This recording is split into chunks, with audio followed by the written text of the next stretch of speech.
Hello my beautiful souls! Welcome sa ating tarot reading session. So keep in mind, general reading po ito, maaaring mag-resonate, maaaring hindi.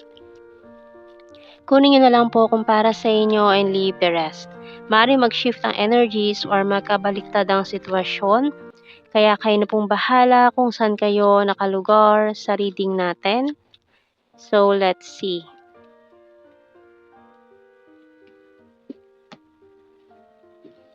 Oops.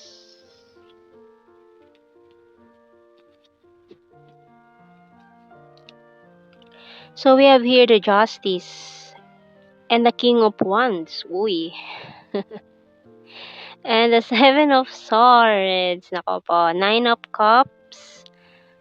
Knight of Swords. The Five of Swords. Ouch. Three of Swords.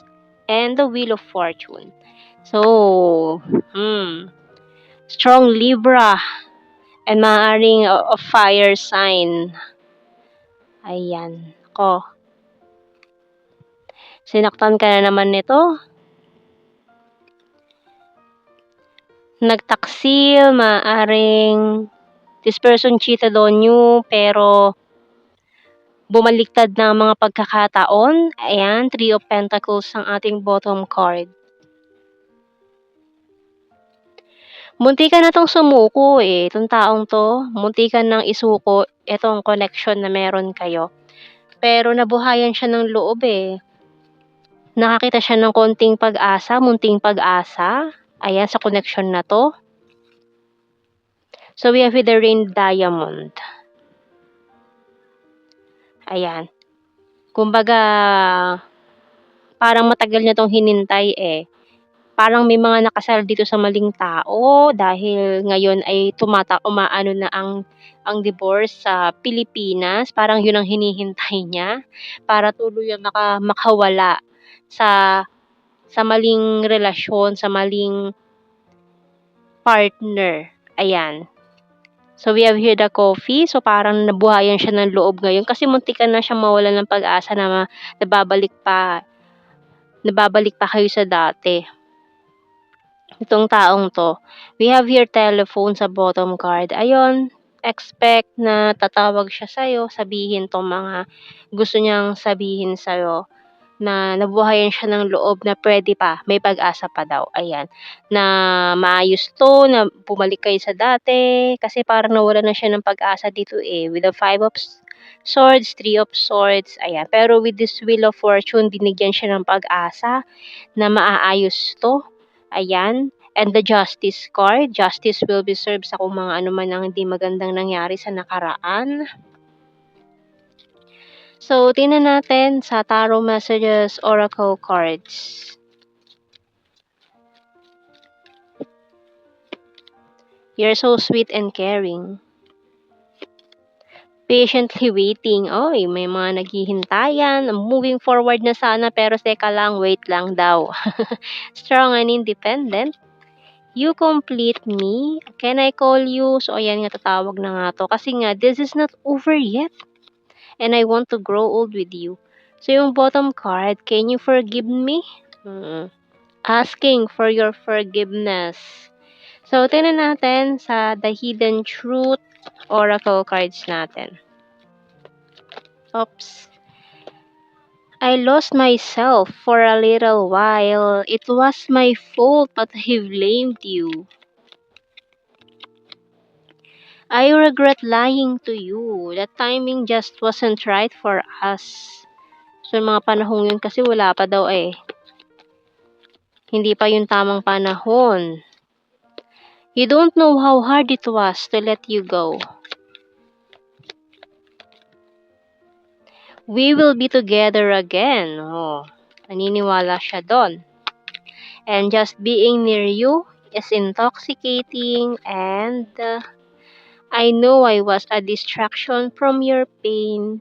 And yung bottom card, we need to let each other go. So, kasi ng mga panahong yun, kailangan mo munang bumitaw. Pero ngayon, nakakita siya ng munting liwanag, munting pag-asa na sumibol dyan para sa inyong connection.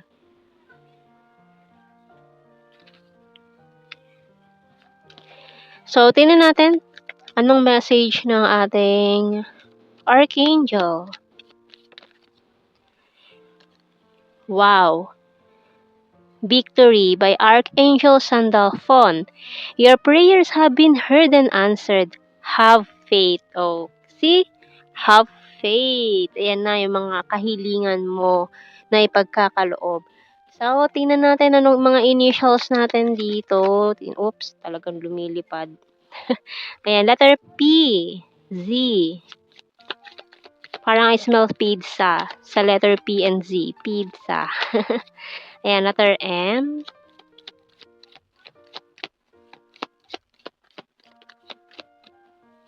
S. Baka magpa-deliver siya ng pizza sa bahay nyo, unexpected. Tapos COD pala, no? OMG, wag naman ganon. Ikaw rin pala magbabayad. Meron tayong X and D. Ayan, di ba parang yung emoji na ganito is na na tumatawa. Ayan. Ayan, mukha siyang emoji. X and D, natatawa siya. Ayan. Meron din tayong V, E, O, and R. Bottom Y. Y, Delilah daw. So, tingnan natin sa ating blue card. We have here, ayan, in separation, family, and attraction. So, malakas pa rin ang attraction eh. So, yan kasi gusto niya talaga i-take you out in a date or magpadala rin siya ng coffee sa inyong place. Ayan, with pizza. Pero bayad naman daw, hindi naman daw COD. Joke lang yung COD. Ayan. So, tingnan natin sa ating general signs.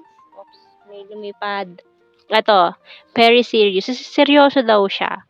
Ayan. Seryoso daw siya, hindi yun joke. We have here Libra, Mindanao. April, practical, cup is water sign, Cancer, Scorpio, Pisces. Beach and number 5. Popular, attractive, intelligent, flirtatious, very lucky. Oops, at nahulog. Ayan, responsible, Visayas.